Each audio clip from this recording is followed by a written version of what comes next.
जिस ओर जवानी चलती है उस ओर जमाना चलता है। आखिर यह किस्सा सत्य हो गया। स्टूडेंटों का प्रोटेस्ट सफल हुआ।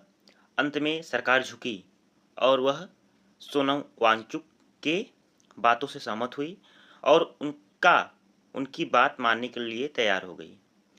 जेपी नड्डा और भी केंद्रीय मंत्री जाकर सोनम सर से हॉस्पिटल में मिले और उसके बाद उनका जो भी मांग था उस पर चर्चा करने के लिए बाधित हुए और बात करने के लिए भी कहा। और उसके बाद जो मोदी जी हैं हमारे देश के प्रधानमंत्री, उन्होंने भी सोशल मीडिया पर एक वीडियो पोस्ट किया जिसमें उन्होंने बोला कि हम चर्चा करने के लिए तैयार हैं, स्टूडेंट हमारे लिए बहुत ही ज़रूरी है। आप इस वीडियो को देखिए। फ्रेंड्स, मैं जानता हूं कि पेपर लीक ये कोई मामूली विषय नहीं है। लाखों विद्यार्थी और उनके अभिभावकों के लिए बहुत ही पीड़ादायक है और इसलिए पेपर लीक घटना से अब तक पिछले 2.5 महीनों में अनेक विध कदम उठाए गए, गुनहगारों को पकड़ा गया है, वे जेल में पड़े हैं। हमारा सबसे महत्वपूर्ण जिम्मा था कि विद्यार्थियों का 1 वर्ष बर्बाद ना हो। तत्काल परीक्षाएं लेना बहुत जरूरी था।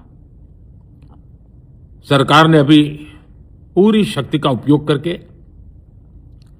कम से कम समय में 22 लाख जितने विद्यार्थियों के एग्जाम हो जाएं, इसका प्रबंध किया। बाद आप इस वीडियो को देखिए। Government is positive on not registering cases against those protesting peacefully at Jantar Mantar in Delhi and those participating in the march to the Parliament on July 20, 2026. The government has already assured threadbare discussions to find solutions to paper leaks and educational reforms for exams in the Parliament.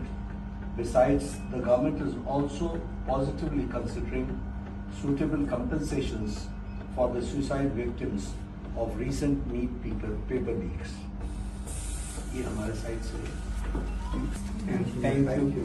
I have my leaders from the FH body of Ladakh and the KDA were also here and they have flown all the way from Ladakh and I'm grateful to them.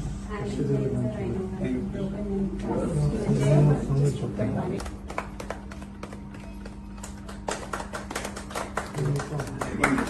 will be one by one. Thank you, sir. Thank you.